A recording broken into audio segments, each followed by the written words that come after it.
While they live, they will transform the way our planet looks from space. People always think of the Earth as this beautiful blue planet, you know, the pale blue dot in the sky. But the fact is, for almost half of Earth's future history, it will be a Barbie planet. It will be covered with pink salt.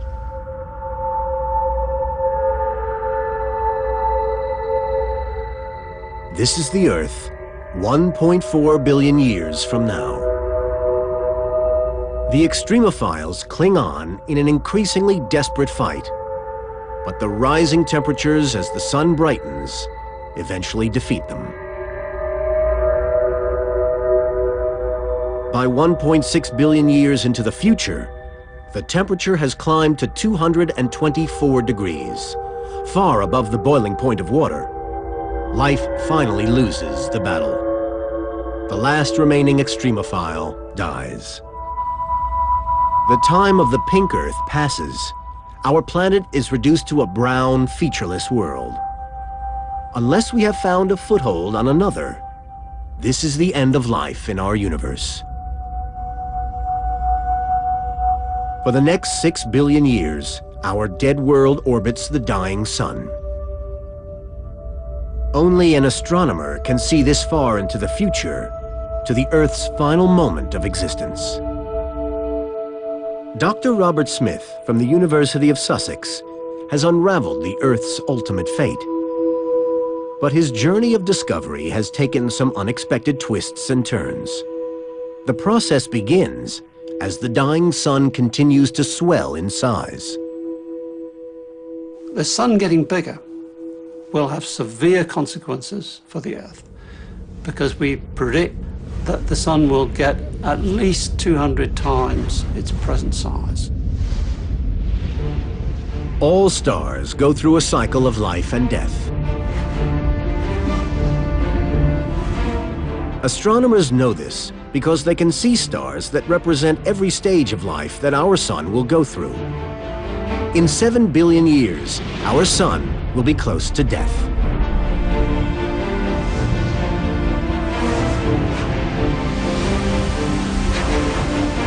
The sun is now 1,000 times brighter, 200 times its present size, and still growing.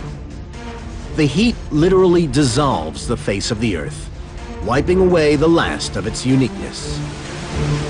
As the sun gets bigger, the mountains will start to melt, and instead of having high mountains and deep ocean depths, everything will flow into a uniform sphere, be featureless, and very, very hot.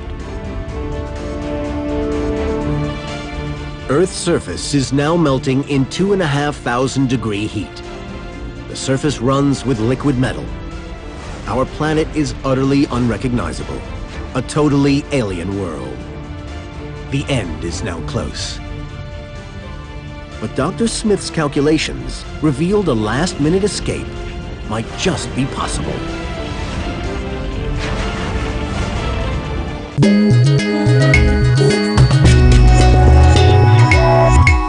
You're seeing what the Nazis didn't want people to see. É o único registro fotográfico que nos mostra lado secreto de Auschwitz. I think it would be comforting to think of the killers as monsters. This scrapbook doesn't allow that. E que nos revela uma faceta dos oficiais nazis com a qual nos temos que enfrentar.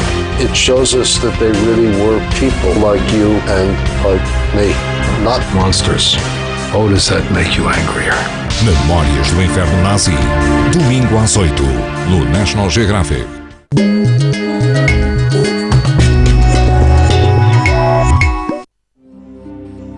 7.5 billion years in the future. The mountains and oceans have been erased from the Earth's surface. The temperature is over 2,500 degrees. It has been lifeless for 6 billion years. Now the Earth itself is about to die. At the heart of the dying sun, helium is reaching a critical stage. It's becoming so dense, its atoms so crowded, that the core is becoming explosively unstable. It now takes on its final form, a red giant 256 times bigger than it is now. It fills the sky. First of all, you would see the size of the sun beginning to increase. It would get redder, it would get brighter. At the moment, we're used to seeing it about the size of the full moon. Then it would get bigger and bigger, it would fill more and more of the sky, till eventually when it became a red giant, it would probably fill something like half the sky. As the sun burns up the last of its fuel, it expands outwards. Now almost 200 million miles in diameter and swallowing everything in its path. Is this the fate of planet Earth? When Dr. Smith first tried to find out, the figures showed that as the sun gets bigger, it loses its gravitational grip on the Earth. The chain is broken, and our planet drifts off into space, potentially escaping a fiery death. It seemed that Smith had saved the planet. It was a good feeling that we'd saved the Earth, and indeed some of the newspaper headlines said exactly that. But then one of Smith's colleagues took another look and produced new calculations about the red giant. These seemed to suggest a radically different picture. When we came to look at the calculations again, we realized that we'd missed something out. We realized that there was a missing effect which we had to take into account, and that's to do with tides. What they hadn't taken into account are the tidal effects of the Earth on the sun. The Earth's gravity will create a tidal bulge on the surface of the sun, in much the same way as the moon affects the rise of the ocean tides on Earth today. This bulge, in turn, creates a drag on the Earth, pulling it back towards the sun. Smith set to work using the new data to find out just what would happen now. We didn't know what to expect when we first put in this additional effect. We hoped that even when we put in the tides, the Earth would still escape. Smith announced a very different set of results. The news was bad. The tidal effect chains the Earth to the sun.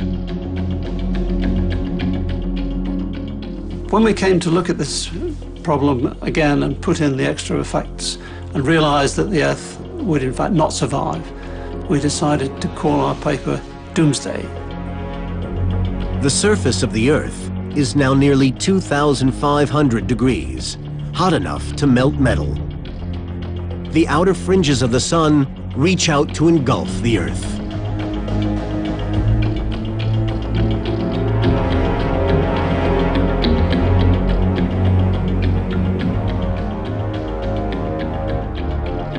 We try to imagine what it would look like to see the Earth disappearing.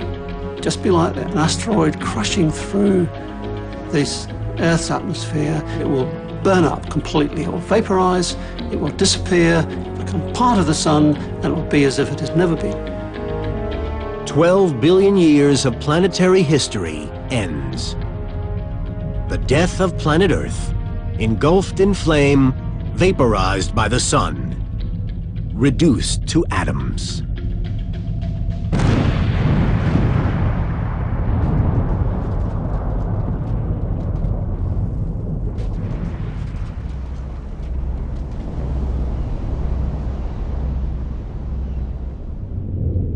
Sort of dust to dust. But it's not such a bad fate, because those atoms, your dog's atoms, your car's atoms, they go out into space, and what do? They end up forming new stars, new planets, and maybe even new people. It's a cruel act of fate that life-giving stars will one day go bad. Big changes are coming. By understanding how Earth worked in the past and how it works today, science is beginning to understand what the future may bring. The death of the Earth is already laid out in front of us.